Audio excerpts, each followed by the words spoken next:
If you're trying to get a behavior done, let's say you're trying to get people to donate money to a university, I worked on that.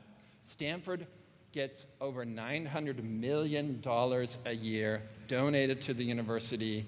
And yeah, I went to the fundraising organization a few years back and said, social media's coming, it's going to change your game, let me work with you. And we had a great year, and we figured out some of the recipes. But anyway, what this model allows you to do is troubleshoot with clarity. So if you're trying to get people to donate and they're not donating, you can use the behavior model to figure out why. Here's how it works. Number one, look at the trigger. Are we triggering the behavior? If you're not triggering it, it's not going to happen. Usually this is the problem. People aren't getting the trigger. You may be sending an email and it's going to their spam folder. The trigger's not arriving. Or you may have just set up a website and said, oh, suddenly people are going to magically go to our website. No, you have to trigger the behavior so they go to the website. And so this is the first thing. Work on the triggers. Work on different triggers. Triggers are not motivators. It's not the cool, sexy thing. Motivation's different. Triggers just do it now. Do it now. It's like the stoplight turning green. It's like me sticking out my hand. It's like, please donate now. It's just the call to action. Number two, ability. Are we asking for something that's too hard to do? If they're signing up for a newsletter and it takes 5 minutes, how can we make it 5 seconds? Or much easier. If we're asking for a $1,000 donation, let's ask for 10. And then only number 3 do you look at motivation. Now, this is not intuitive. I made many mistakes over the years thinking persuasion was just about motivation. And if you read books and if you go to seminars and a lot of people all they're going to talk about is motivation. That's the third thing you worry about. Triggers, ability, and then motivation. Okay, so you troubleshoot in that order. And again, I wish I had known this years ago because it works. This is how it works. So these 3 things, 3 at once, there you go. Okay, are you ready for this finger? Let's move on to what we call the index finger or the trigger finger. And I will tell a little story, and this is a true story. This story's happened to me many times, but this actual story happened about 2 years ago. I was home. I work mostly, I live in the wine country in California, and I live on a river, so it's really pretty, so I mostly just work at home. And I'm working in my email inbox, and I get an email from one of my former students saying I've been tagged in a photo in my inbox. And it's from Facebook, and I'm like, oh my gosh, I was tagged in a photo on Facebook. I like Facebook sometimes. So I click on it, I go into Facebook, I look at the photo.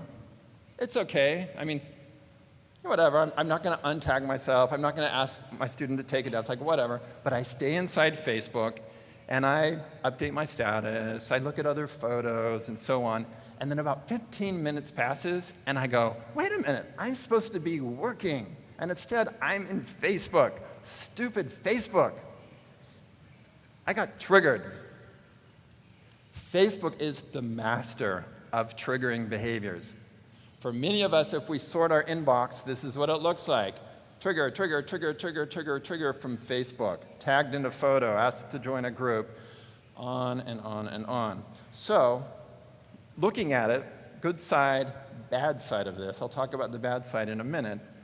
When I looked at this and all the other triggers, I came up with what I think is the most important design formula for all the green, blue, and purple behaviors. For all the behaviors that are green, blue, and purple, this is the winning recipe.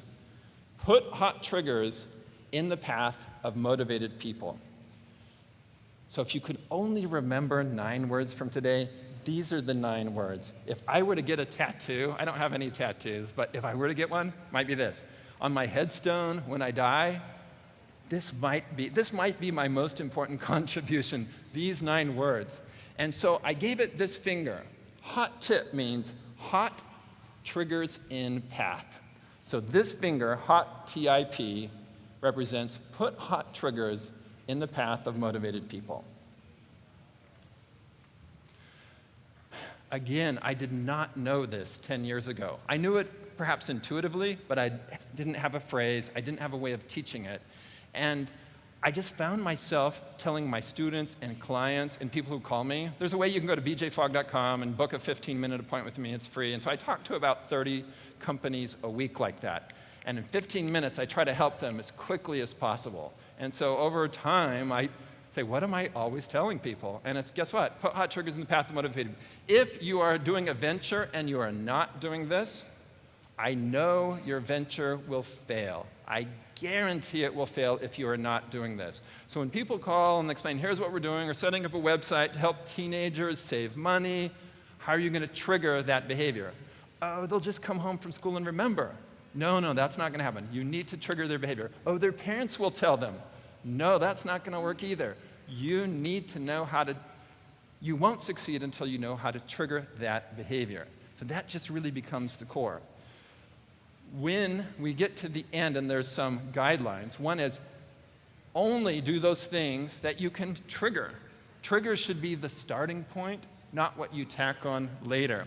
And when you look at the things that have succeeded in one, they all have a way of triggering and putting hot triggers in the path of motivated people. That is, if there were really a recipe about book about behavior change, and we're actually creating 15 different books, one for each, pamphlets basically. Right now there are 20-page documents for each of the type. The highlight is put hot triggers in the path of motivated people.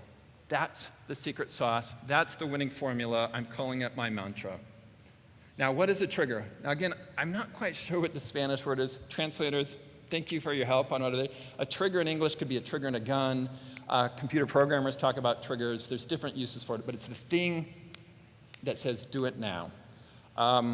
More and more in today's world with social media, the triggers are coming to us, or they seem to be coming to us through friends. It's a friend that's saying, check out this photo, join this group, answer this question, donate to my cause. Facebook's great at this. You'll see it with other companies. And so the big shift, at least for me in social media, is the ability, the perception that our friends are asking us to do things. I got an email the other day that was supposedly from my brother-in-law. And it says, hey, BJ, I don't have your contact information in my address book. Click here and tell me your contact information. Well, it looked like it came from him, but it was really the company. It was code that was generated. You've seen this, right? But they framed it as though my brother-in-law were asking me for the information. In some ways, that's the big shift in social media. It's not big brands or companies or authorities saying do stuff. It's our friends asking us. They're triggering us to do stuff.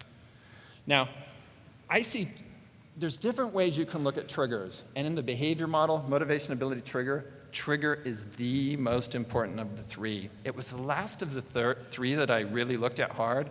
And when I finally looked at it, I was like, oh, it's all about triggers. Not all about, I'm exaggerating. Triggers are hugely important.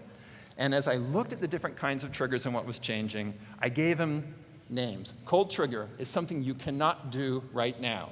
You're driving down the street and you see a billboard for a car company.